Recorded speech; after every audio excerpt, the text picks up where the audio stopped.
Chers amis, chers camarades, c'est un plaisir de revenir dans la Vienne, à Châtellerault, un endroit que je ne connaissais que de nom, pour y rendre les hommages, bien sûr, à l'ensemble des élus ici de la région, candidats, conseillers généraux, régionaux, qui font vivre ce territoire, se battent aux côtés de sa population, qui la mobilise, lui donne la parole, la fierté de résister dans les périodes difficiles.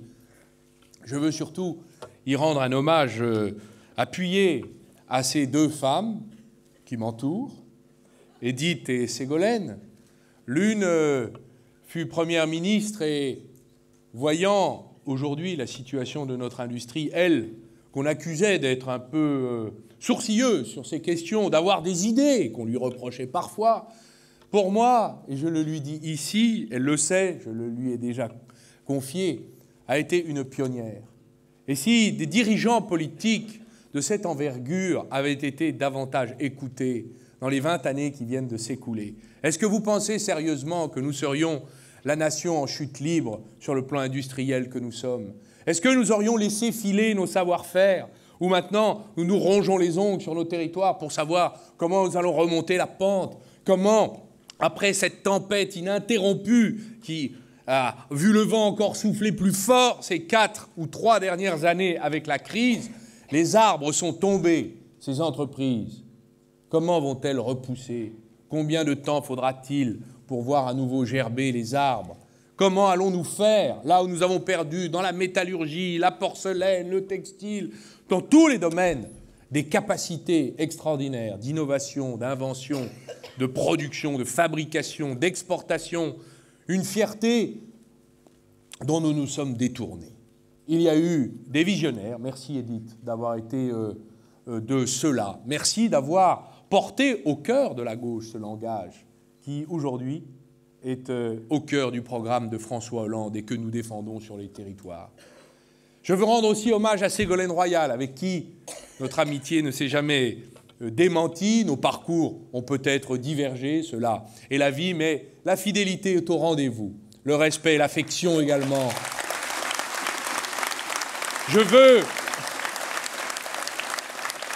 veux lui dire, ici, dans sa région, dire à Madame la Présidente de Poitou-Charentes, qui fut notre brillante candidate il y a quelques années, qui affronta la première Nicolas Sarkozy, qu'elle aussi porte une vision d'anticipation sur la mutation écologique de nos modes de vie, sur la vision que nous pouvons imaginer de ce que doit être, ma chère Ségolène, une transformation radicale, lente, démocratique, consentie et profonde de la manière dont nous allons nous loger, construire nos maisons, nous transporter plus tard et bientôt, nous nourrir et changer nos habitudes.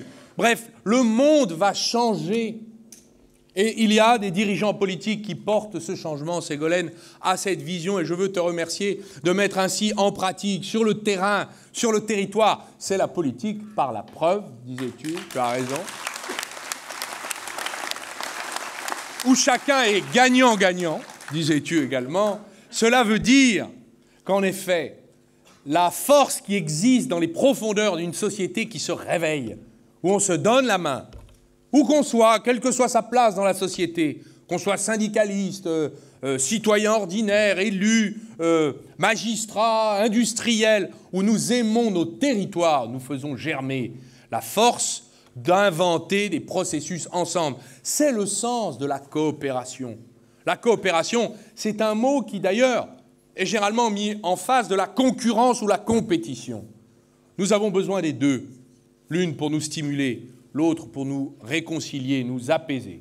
La coopération, c'est les coopératives de production. C'est ce que nous faisons les uns les autres sur nos territoires, où nous remettons en mouvement des terres qui sont parfois perdues, qui se désertifient de leur vitalité, de leurs médecins, de leurs services publics, de leurs jeunes, de leurs entreprises, de leurs agriculteurs, de leurs fermes et de tous ceux qui faisaient, il y a encore quelques années, moi qui suis né dans une région devenue désertique, le Massif central, le Morvan, ou les plaines qui sont encore emblavées, eh bien dans les montagnes, il y avait des prairies, il y avait des vaches, aujourd'hui ce sont des forêts, car plus aucun animal qui vive. Nous savons ce que c'est que ce monde où la vie se retire. Et je vois, et je voudrais le dire ici à Châtellerault, comme dans beaucoup d'endroits de France, nous vivons et nous avons vécu une hémorragie, pour ne pas dire une saignée sur tous nos outils industriels, dans tous les domaines, dans tous les territoires. Je suis le président d'un département qui a vu le nombre d'emplois détruits au nombre de 5 000, une région Bourgogne au nombre de 22 000. Nous avons été partout, présents dans les luttes, là où nous avons pu arracher des contreparties, nous les avons arrachées. Là où nous avons vu le pouvoir pris par les financiers, qui ont pris le pouvoir dans les entreprises, et pris le pouvoir sur la politique, partir avec leurs décisions, laissant l'humain à terre, nous débrouillant avec les pansements sociaux, comme si ce qui nous intéressait ou ce qui intéressait les gens, c'était de les soigner après la douleur. Ils auraient préféré ne pas recevoir le coup dans la figure. Voilà ce qui nous intéresse. C'est le programme de François Hollande. C'est l'économie. C'est l'économie d'abord. C'est-à-dire comment la politique peut orienter, réorienter l'économie. Ne pas la laisser comme une herbe folle, monter partout et créer les dégâts. Nous vivons une triple crise. Et notre réponse, nous, à gauche, est de faire face à cette crise. Nous n'avons pas besoin de nous déguiser en hommes capitaines dans la tempête, au sang du corps, des épaules, bravaches, roulant les mécaniques, parlant comme un capitaine d'équipe. Non, il suffit de lire notre programme. J'ai d'ailleurs indiqué, hier, on me demandait ce que j'avais pensé de la déclaration du président de la République. J'ai dit, bien, il prétend que nous n'aurions pas d'idées. Nous allons donc envoyer le programme de François Hollande, les 60 engagements et propositions, par la poste. Car il est nécessaire, en effet, que la gauche, comme dans son histoire ou dans sa vision d'avenir, parle et recherche et pose sur la table de la République, dans le débat projet contre projet, les éléments de la sortie de crise, de la stratégie de la conduite du changement, car nous disons et nous prétendons que les décisions du gouvernement ont aggravé la crise et que s'il y avait eu d'autres dirigeants pendant ces 5 dernières années, nous n'aurions pas connu l'aggravation que nous avons eu à subir et à souffrir. Cette triple crise, mesdames et messieurs, chers camarades, c'est d'abord la crise financière, c'est ensuite la crise de la mondialisation et c'est enfin la crise climatique. Devant ces 3 problèmes, la droite a-t-elle pris une seule mesure sérieuse correspondant aux besoins de notre nation et de notre peuple et de notre continent européen? Aucune. Cherchez-les, vous ne les trouverez pas. J'interroge les ministres qui viennent nous apporter la contradiction pateline dans les studios de radio, de télévision. Ils n'ont pas un mot à nous dire sur ce sujet. Tous les autres pays du monde ont pris des précautions, organisé les protections, ont imaginé, inventé des solutions nouvelles. Chez nous, on a laissé faire les marchés. La crise financière, oui, je disais tout à l'heure, que la finance a pris le pouvoir dans l'actionnariat, dans le management. Où sont passés les capitaines d'industrie, les industriels? Je me souviens d'un patronat humain, encore il y a 15 ans, lorsque j'étais jeune député, je commençais dans les usines de l'agroalimentaire chez moi. Nous voyons des hommes qui, encore, croyaient que l'homme pouvait avoir son mot à dire. Ces hommes ont tous été congédiés, ont été remplacés par des financiers, sans âme, qui d'ailleurs ne veulent pas se mettre les mains dans le cambouis et font déléguer ces viles tâches à des hommes sur place pour se débarrasser de la question humaine, trop encombrante pour leur conscience. Et aujourd'hui, ce sont les ROE, les Return on Equity, c'est-à-dire le ratio de retour sur investissement. Vous allez voir quel equity, car en vérité, c'est 15%, c'est 10%. Vous avez une usine qui rapporte 5%, cher ami, nous la fermons. Il nous en faut 9. Nestlé a pris cette décision dans une des provinces de France. 9% plutôt que 5%. Qui décidera? Alors que, bien sûr, toutes les histoires que nous rencontrons sur les territoires, c'était le cas des salariés de Printemps tout à l'heure, d'autres des fabricants de meubles, dont j'ai oublié le nom, Jean-Michel. Merci. Enfin, d'autres, Obad, On recherche la rentabilité, l'entreprise gagne de l'argent, mais on décide de fermer. C'est une question fondamentale parce qu'il n'est jamais advenu dans l'histoire du capitalisme, depuis qu'il existe, ça fait quand même un certain nombre de siècles, que quiconque ait jamais imaginé qu'on puisse exiger des taux de rentabilité aussi inhumains.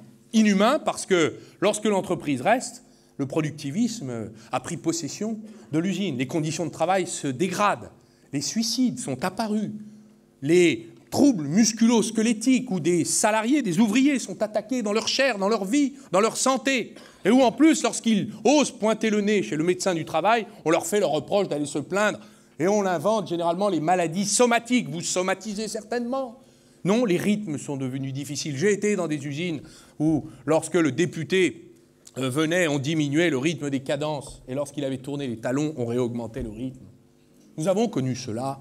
Aujourd'hui, dans ce monde contemporain, là où nous gardons l'outil industriel, il devient inhumain. Parlons de la qualité du travail. Et ce sont ces hommes et ces femmes valeureux et braves qui disent « Nous voulons garder notre travail, même si c'est dur ». J'ai vu ces salariés de l'Ejabi, des femmes qui avaient 56 ans, 7 ans, et qui n'attendaient plus de partir à 60 ans à cause de l'un de ceux qui avait promis de maintenir la retraite à 60 ans, M. Nicolas Sarkozy, pendant la dernière campagne électorale. J'ai vu ces femmes dire 56 jusqu'à 62, j'ai 36 ans, 7 ans, 8 ans d'entreprise, comment vais-je faire? Alors que ici, à Yssingeaux, dans la Haute-Loire, il n'y avait que cette entreprise et que mes doigts sont maintenant fatigués. C'était le métier que j'aimais, c'était dur, on nous demandait beaucoup. Nous n'avions que le SMIC à 55 ans, mais quand même, nous voulons garder notre travail. J'ai vu ces femmes lever le poing pour dire et scander « fabriquer français ». Elles parlaient comme ça. Y a-t-il un moment où le politique va prendre les bonnes décisions? Eh bien, l'ensemble des décisions qu'il faudra prendre sont celles dans le programme de François Hollande pour remédier d'abord à la crise financière. Oui, c'est vrai. François a déclaré au Bourget, il l'a redit hier soir à Rouen, qu'il affronterait la finance. Parce que si nous ne le faisons pas, nous ne la mettons pas au pas, nous ne la soumettons pas à l'intérêt de la nation, l'intérêt général, l'intérêt de l'économie réelle, industrielle. Si nous ne demandons pas aux banques, à leurs filiales, à leurs hedge funds, de cesser de spéculer, de gagner de l'argent avec des ROE, Return on Equity, délirants, mais qu'ils viennent enfin faire leur travail, qui consiste à collecter l'épargne pour le réinvestir sur le territoire où ils l'ont collecté, faire en sorte de créer les circuits courts du financement, pour qu'enfin on puisse considérer que ce que je mets à la banque servira à mon avenir, et non pas à gagner des quantités considérables en dormant, c'est l'esprit de la rente. Eh bien, si nous ne parvenons pas à imposer cela au système bancaire, nous serons toujours dans la main des marchés financiers qui font danser aujourd'hui les États et les contribuables comme des fillettes à la corde. Nous sommes aujourd'hui dans la main des marchés financiers. Le général de Gaulle, que parfois le président de la République se plaît à célébrer, disait « La politique de la France ne se fera pas à la corbeille ». Bien, nous y sommes. La corbeille est d'ailleurs aujourd'hui bien pleine, car aujourd'hui, les agences de notation décident des officines de charlatans, certes, mais qui ont pris le pouvoir sur les États. Aujourd'hui, le président de la République, qui va dans les sommets avec ses conseillers, le directeur du Trésor, ses conseillers officieux, le vice-président de la République, M. Michel Pébreau, le PDG de BNP Paribas, qui a gagné et affiche 6 milliards de profits des banques. Vous voyez que la crise n'est pas pour tout le monde. Eux, lorsqu'ils vont négocier, ils négocient pour rassurer les marchés et protéger les banques. Le reste a disparu de la zone radar de nos dirigeants politiques. Les marchés financiers, les rassurer. Il y a un penseur et un économiste qui avait dit « Aujourd'hui, 70% des transactions financières, ce sont des robots financiers, des automates qui prennent la décision en fonction de données économétriques et objectives sur les transactions qu'il faut acquérir. » Alors aujourd'hui, nous en sommes à rassurer des automates et des robots. Les robots et les automates, il faudrait au contraire les débrancher. Alors, Oui, séparation des banques dans leurs activités. Nous allons couper les banques en deux, entre celles qui devront avoir une activité de collecte de l'épargne et celles qui seront encore autorisées et dans des conditions restreintes et contraintes à être sur les marchés financiers ou procéder aux investissements. Nous allons interdire que nos banques aient des avoirs dans les paradis fiscaux et qu'ils soient obligés de les rapatrier. Nous leur demanderons, en l'occurrence, le nom de leurs honorables clients qui se cachent dans ces territoires. Nous allons interdire l'usage de produits de spéculation ou de haute spéculation qui aujourd'hui sont toujours autorisés car aucune mesure sérieuse n'a été prise par aucun des pays de l'Union européenne pour limiter l'activité nuisible et toxique des marchés financiers. Enfin, nous allons demander aux banques un certain nombre de contreparties et de participation à l'effort collectif. Savez-vous que dans l'Union européenne, c'est la somme de 4 589 milliards d'euros qui a été versée par les États en direction des banques en difficulté, en faillite, sous forme d'avances remboursables, de prêts, de subventions en tout genre. 4 589 milliards d'euros. La dette française est de 1 600 milliards d'euros. C'est le prix que nous avons dû, tous les États réunis, verser entre les mains du système financier et bancaire. C'est le chiffre officiel de la Commission européenne, c'est dire la générosité avec laquelle nous avons secouru un système financier qui nous a conduits avec le cortège de destruction industrielle, d'emplois, d'actifs sur le terrain, la générosité sans aucune contrepartie de notre part. Nous demanderons une taxe exceptionnelle sur les profits des banques et nous leur demanderons la limitation de leurs dividendes. Voilà les propositions que nous faisons sur la finance. Nous ne pourrons pas nous en sortir pour réindustrialiser notre pays si nous ne mettons pas, d'une certaine façon, la finance dans le droit chemin. Et nous lui demandons sa contribution, enfin, à l'effort collectif de reconstruction de notre outil industriel qui est en perdition.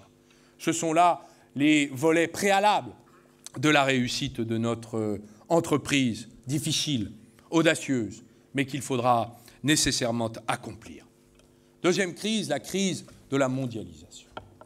C'est une créature de l'être humain et des dirigeants politiques que d'avoir imaginé qu'il serait profitable, productif, de mettre en concurrence des États, des entreprises, des salariés, des choix fiscaux, des budgets étatiques, avec, dans le monde, des écarts tels qu'on pouvait par avance connaître le résultat de cette mise en concurrence.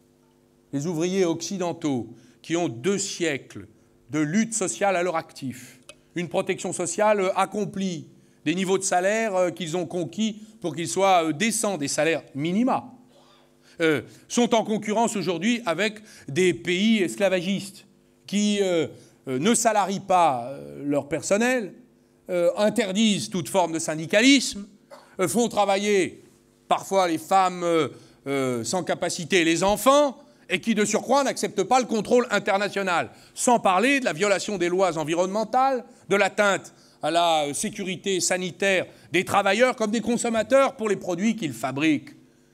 Comment voudriez-vous que dans cette concurrence déloyale, délirante, sans loi, sans foi, nous puissions avoir une quelconque chance de nous en sortir? Y a-t-il eu une seule mesure prise par les dirigeants des pays de l'Union européenne pour organiser un tant soit peu le rééquilibrage, le retour à la loyauté dans cette concurrence mondiale déloyale? Aucune. Tous nos concurrents, nos compétiteurs mondiaux le font. Mais nous nous l'interdisons, les naïfs que nous sommes du village mondial. Madame Rousseff, présidente du Brésil. Madame Kirchner, présidente de l'Argentine. Les deux, c'est un peu la France et l'Allemagne de l'Amérique latine. 160 millions d'habitants, le Brésil, c'est une puissance émergée. Sa présidente est de gauche, comme d'ailleurs la présidente de l'Argentine, ont décidé d'imposer sur tous les biens d'équipement des ménages, l'automobile, l'iPad de M. Steve Jobs, feu, le président d'Apple, en passant par les écrans plats Samsung venus de Corée du Sud. Ils ont décidé d'imposer des taxes équivalentes à l'absence de bons salaires distribués dans les pays asiatiques, de la Chine, de la Corée du Sud, en leur demandant de remonter leurs salaires s'ils veulent pouvoir éviter les taxes brésiliennes et argentines du Mercosur. Ce sont là des mesures protectionnistes. Je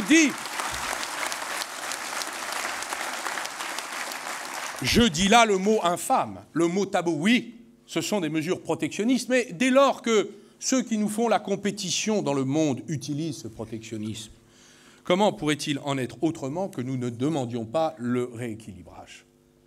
J'observe qu'un rapport de l'Union européenne, ou de la Commission, qui est toujours confondant de naïveté, vient de produire 170 pages à caractère technocratique, mais à peu près encore lisible, quoique parfois je m'accroche, pour y découvrir que, en effet, 1243 mesures ont été prises en l'espace de 2 ans par nos pays concurrents de l'Union européenne, et nous avons un langage d'ailleurs de la Commission européenne de déploration, un peu de jérémiade, en disant c'est pas bien, on se plaint, car eux ont des politiques industrielles.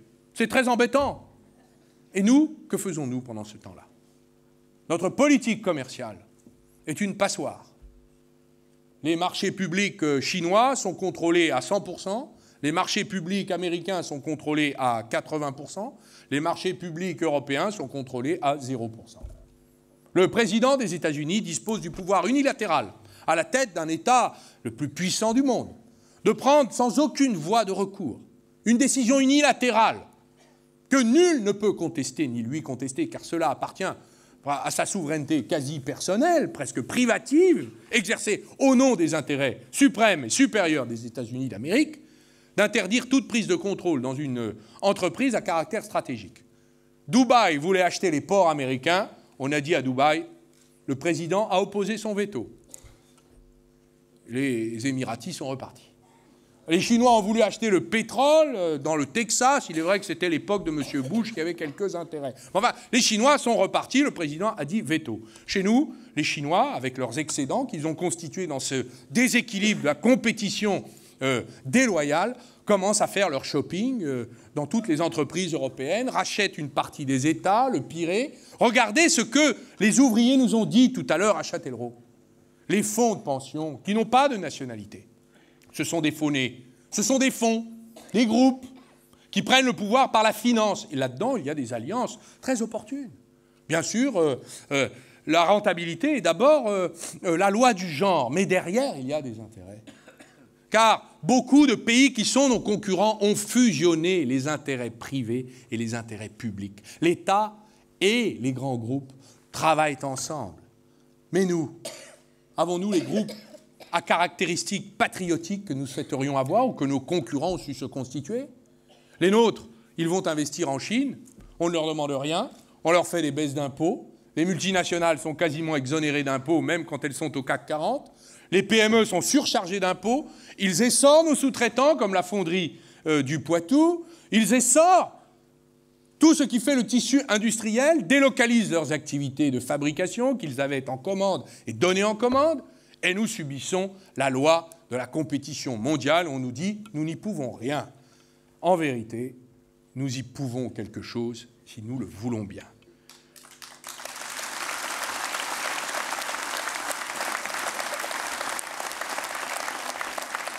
Je voudrais vous dire à quel point j'ai regretté que ArcelorMittal, c'était une entreprise qui a été, ma chère Edith, tu t'en souviens, tu étais ministre du gouvernement de Pierre Mauroy, dans le premier gouvernement de François Mitterrand.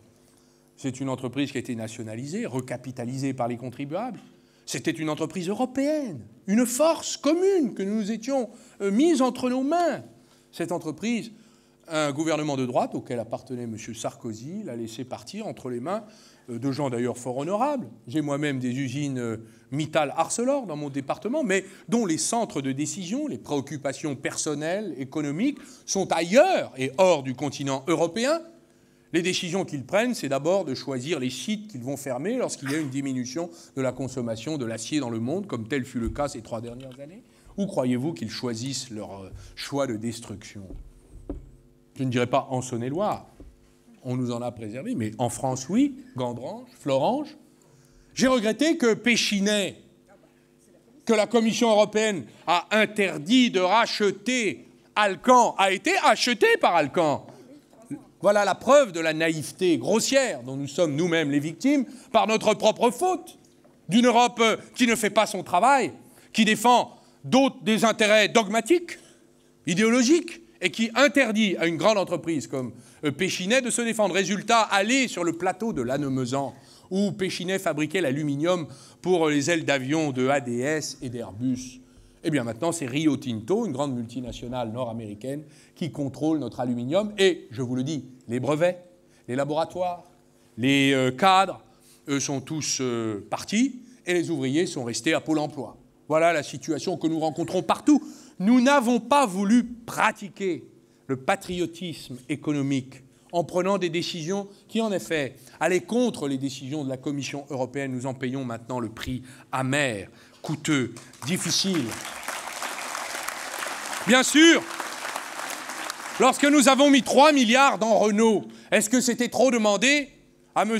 Carlos Ghosn de lui dire, eh bien, comme le proposait tout à l'heure Édith Cresson, eh bien, quand même, il était peut-être utile de prévoir que cet argent puisse, qui est l'argent des contribuables français, puisse servir quand même à augmenter nos capacités de production sur le territoire national. C'était trop demandé à cette firme dont la stratégie du low-cost, de l'avis de la CGT, des économistes, de tous qui observent ce qu'est la descente aux enfers de Renault, la stratégie du low-cost est suicidaire pour notre territoire, car à force de faire du low-cost, vous ne pouvez plus payer vos salariés, vous allez chercher des salariés sans salaire, et à qui allez-vous vendre vos voitures? Et avec quel salaire voulez-vous qu'on les achète si les salaires sont devenus des indemnités de chômage? Le fondateur de Ford avait inventé cette phrase extraordinaire avant-guerre. Il avait dit, c'était l'époque de Franklin Roosevelt, après la Grande Dépression, il a dit « Je paye mes salariés bien pour qu'ils puissent acheter mes voitures Ford ». Eh bien aujourd'hui, Monsieur Ghosn sous-paye des salariés marocains qui ne pourront pas acheter ces voitures car elles sont trop chères et ne paye plus ces salariés européens qui ne pourront plus acheter ces voitures. Voilà la situation suicidaire dans laquelle Renault est engagé. J'ai dit tout à l'heure, en rencontrant les salariés de la fonderie du Poitou, comme Ségolène Royal l'avait fait, comme d'autres élus l'ont fait, que les promesses de M. Besson, qui pour l'instant n'ont pas trouvé de concrétisation ni de preuves, devront aller au-delà. Renault a une responsabilité historique. Je rappelle que cette régie, avant qu'elle ne fût régie, a été nationalisée par le général de Gaulle à la Libération. Croyez-vous que nous allons laisser aujourd'hui les ouvriers de Sandouville, près du Havre, qui sont au chômage partiel, ne sont pas employés dans la totalité de leur force de travail, regarder sur le port à 600 mètres arriver des véhicules Renault à la marque Losange, nommés Latitude, fabriqués en Corée du Sud? Croyez-vous que nous allons continuer à accepter cela? Alors, il est vrai, cela va nous demander de prendre quelques résolutions nouvelles et en effet d'assumer l'idée que l'Union européenne doit enfin se protéger de la concurrence déloyale mondiale sur le plan social, sur le plan environnemental. Le message qu'a envoyé Mme Rousseff, M. Kirchner, M. Obama, c'est le message d'ailleurs qu'a envoyé hier François Hollande à Rouen, qu'il a inscrit dans les propositions qui sont contenues dans les 60 engagements que nous allons envoyer par la poste aux candidats sortants. Quelles sont-elles? D'abord, ouvrir le débat dans l'Union européenne de la concurrence mondiale déloyale et organiser la protection des industries européennes vis-à-vis de la concurrence extérieure. Deuxièmement, engager un mouvement de relocalisation avec nos grands groupes. C'est exactement ce qu'a commencé le président Barack Obama. Il a convoqué tous les grands groupes multinationales américains. Il leur a dit, vous venez d'investir pendant 10 ans sous forme de délocalisation en dehors de ce continent. J'ai trop de chômeurs, débrouillez-vous, sinon je taxerai vos produits à la frontière américaine. Et je ne taxerai pas les produits de vos concurrents, je taxerai les vôtres, car vous ne faites pas votre travail d'Américain, leur a-t-il dit. Eh bien, nous allons dire que si nous n'avons rien contre le fait que nos grandes entreprises du CAC 40 aillent sur les marchés introduire ou construire des usines pour y alimenter les marchés du lieu, il faudra qu'ils se fassent à l'idée qu'ils ne pourront pas aussi facilement réimporter des produits fabriqués en exploitant la force de travail sous-payée dans des territoires esclavagistes.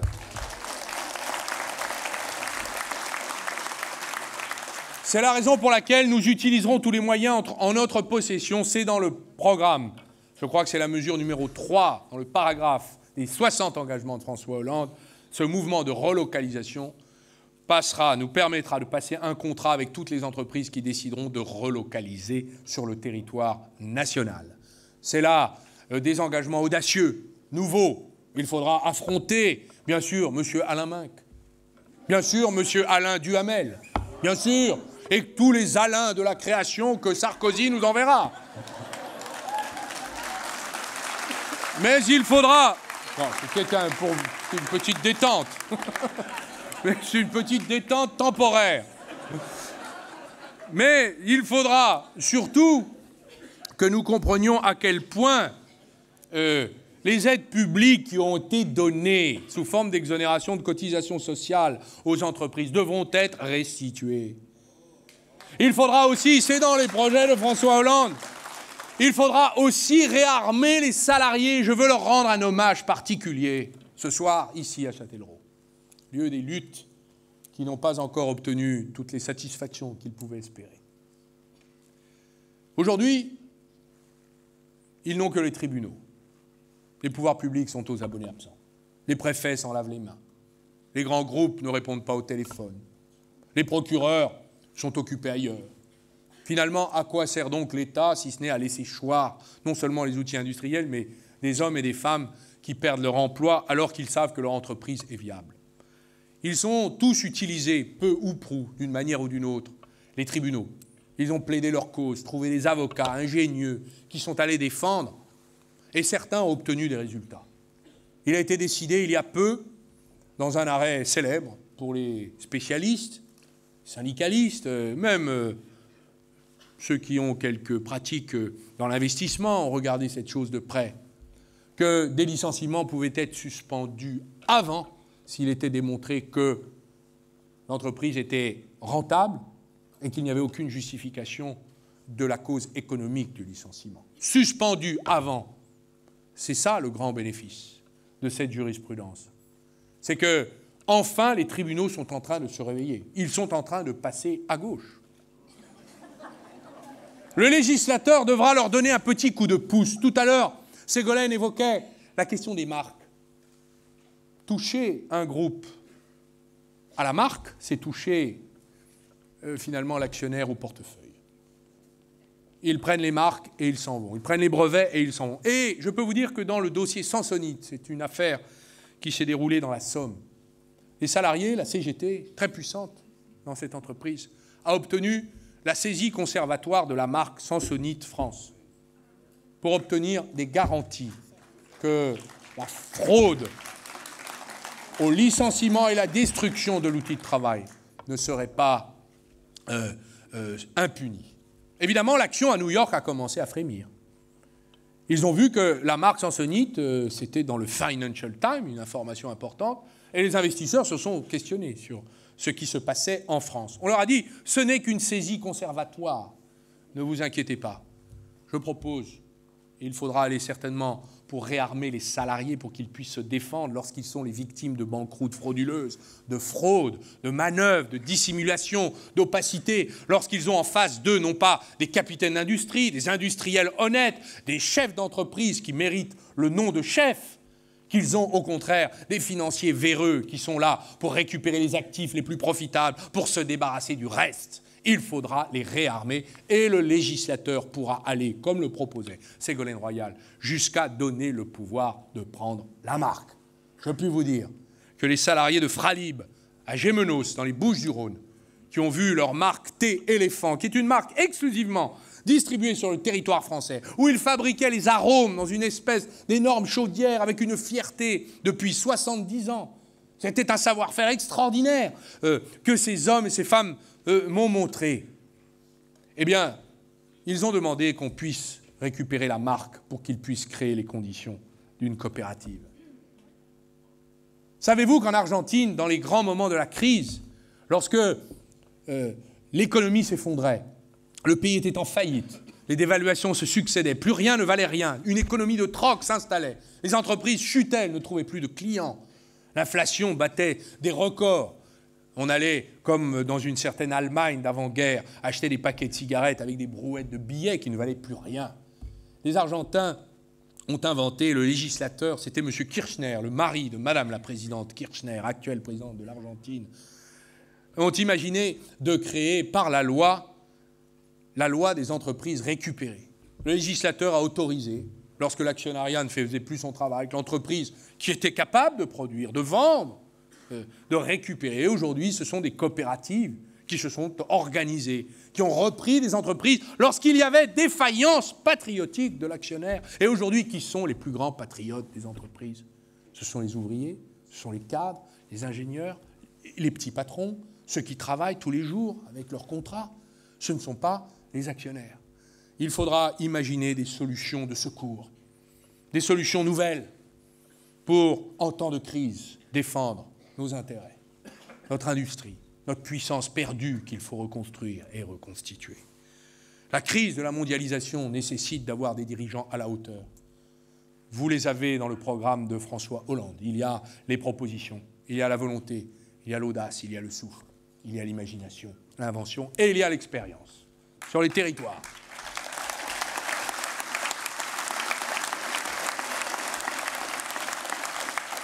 Pourrais-je dire un mot de la démangeaison qui commence à prendre le pouvoir de court?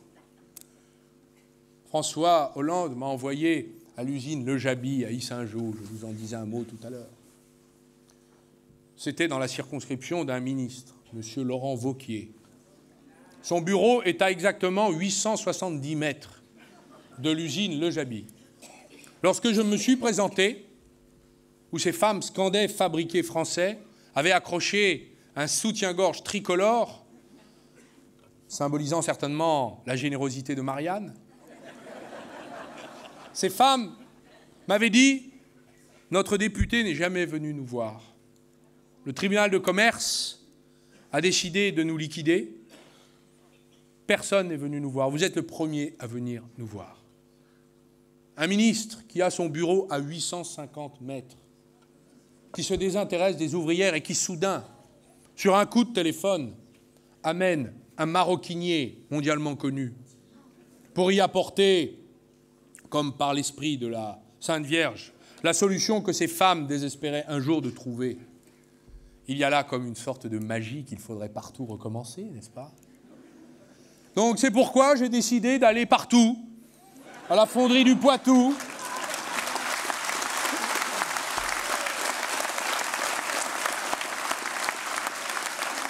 alors évidemment, on n'a pas la chance dans toutes les usines qui ferment d'avoir un ministre à 850 mètres. Mais on peut espérer qu'on sera entendu. Car je crois sincèrement que si le pouvoir se réveille, s'apercevant qu'il avait quelques pouvoirs, paraît-il, politiques, car qu'a-t-il fait lorsqu'il a demandé à LVMH de résoudre le problème Le Jaby? Il a demandé ce que nous allons demander à tous les groupes de France, que Obama a demandé à toutes les multinationales de France, c'est de faire travailler la France, ce qu'ils ont oublié de faire pendant 5 ans.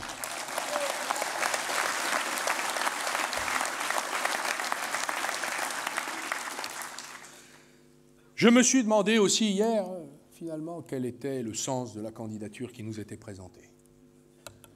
J'ai cherché. Je me dis, mais pourquoi faire? Quelle est la justification? Quel est le sens? La signification? Pourquoi cette candidature? À quoi sert-elle? Dans quel but? Quelle est la stratégie de sortie de crise de M. Sarkozy? Pourquoi faire, en fait, par rapport à ces crises climatiques, de la mondialisation, financière, économique, sociale, politique? Qu'a-t-il à nous proposer? J'ai cherché, j'ai trouvé les référendums, tu as rendu justice de cette proposition, ma chère Ségolène. J'ai trouvé une proposition consistant à provoquer un référendum pour obliger les chômeurs à accepter des emplois qu'ils n'accepteraient pas, paraît-il, quand on leur proposerait.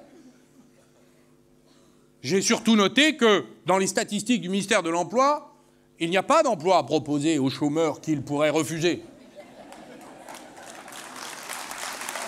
Et j'ai surtout compris que finalement la seule stratégie de sortie de crise du gouvernement éventuelle, hypothétique, que M. Sarkozy viendrait à nommer s'il était par malheur désigné par le corps électoral, la seule proposition de sortie de crise constructive dans sa déclaration de candidature, ce serait d'autoriser son gouvernement à radier encore plus les chômeurs de Pôle emploi. C'est un projet politique pour la France, en effet, que de considérer que le seul problème aujourd'hui, c'est qu'il y a trop de chômeurs dans les statistiques. C'est vrai que ça fait partie du bilan désastreux avec lequel l'intéressé n'ose même plus se présenter. François Hollande a eu raison de dire qu'il aurait dû d'abord faire des excuses.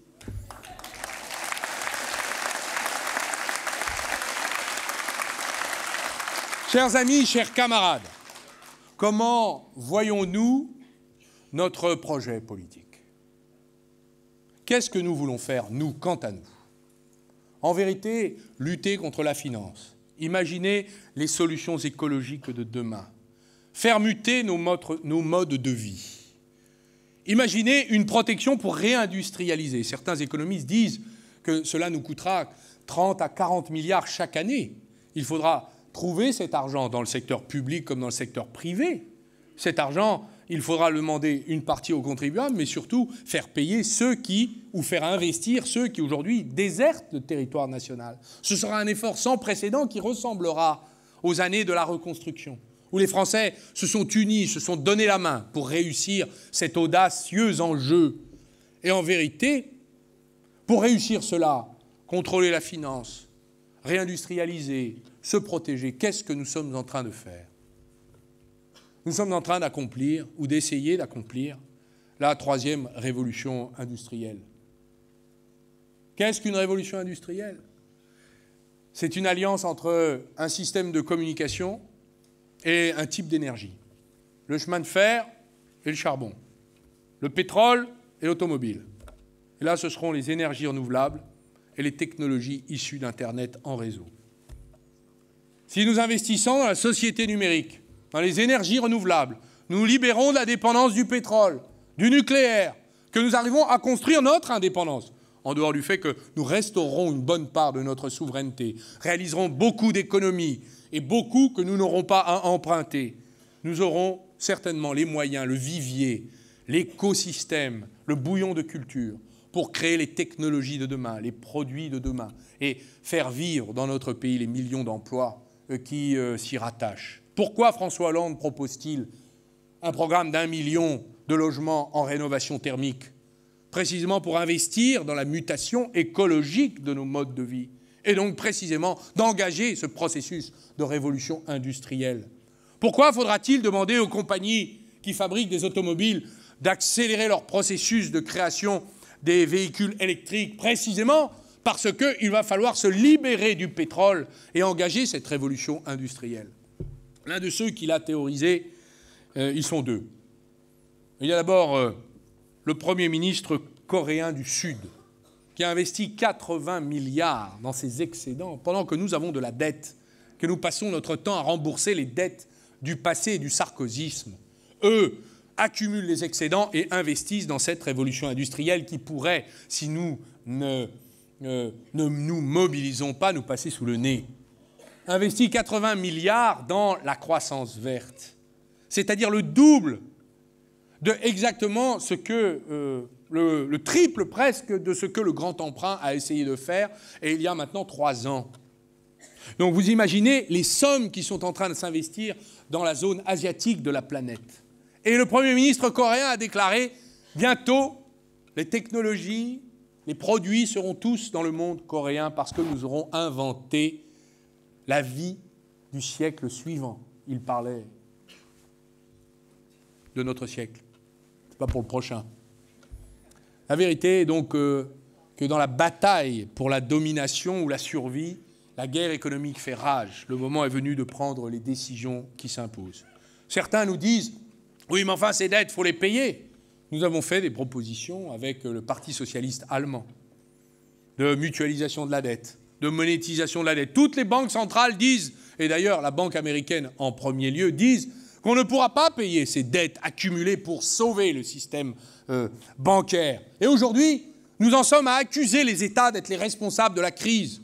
L'esprit de la droite allemande, de Mme Merkel, c'est l'esprit qui consiste à accuser les États et d'infliger des plans d'austérité qui n'ont aujourd'hui aucun sens, si ce n'est à aggraver la situation et empêcher précisément de rembourser ces dettes. 2 prix Nobel expliquent que le remède sera plus grave que le mal. Et donc notre choix, à nous, va devoir être de désendetter notre pays, rétablir les comptes publics, tout en évitant l'austérité et finançant la croissance. Voilà ce qui nous attend, mesdames et messieurs, mes chers amis, chers camarades. Nous financerons la 3e révolution industrielle avec nos mains, avec notre patience, notre imagination, notre créativité, notre mobilisation. Rien ne se fera par décret en Conseil des ministres. On aura besoin des régions, des élus, des entreprises, des industriels. Nous avons besoin des ingénieurs, des cas. Nous appellerons au sursaut patriotique pour que nous retrouvions le droit de vivre dans ce monde qui, aujourd'hui, se referme comme un étau sur nous-mêmes. Mesdames et messieurs,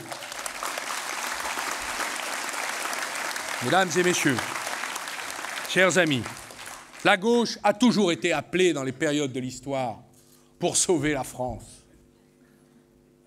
De Gaulle a fait appel au Parti communiste parce que la classe dirigeante avait trahi la France et le pays s'était rejeté dans la collaboration. Les Français ont fait appel à François Mitterrand parce que la classe dirigeante de cette époque n'avait pas su traiter la question centrale du choc pétrolier, ni prendre les bonnes décisions. Nous vivons un choc historique majeur, économique incontrôlable. Ce n'est pas de ceux qui ont les idées d'auparavant, comme les libéraux qui admirent encore secrètement Mme Thatcher ou George W. Bush dont nous avons besoin. Ce sont ceux qui ont compris que les idées changent avec le monde qui s'effondre et qui veulent inventer le nouveau monde. J'ai entendu François dire, notre candidat, qu'il était le candidat du mouvement, de l'audace, du progrès. Nous allons écrire une page de l'histoire de France. Elle sera difficile, mesdames et messieurs. Mais nous aurons besoin de toutes vos mains. Allez faire le porte-à-porte. Allez parler à vos voisins, vos amis, vos parents, vos grands-parents. Dites-leur qu'il ne faut pas regarder l'élection présidentielle comme un spectateur devant la télévision. Il faut que nous la fassions nous-mêmes. Nous l'écrivions nous-mêmes. Elle nous appartient. L'histoire nous appelle. Vive la République. Vive la France.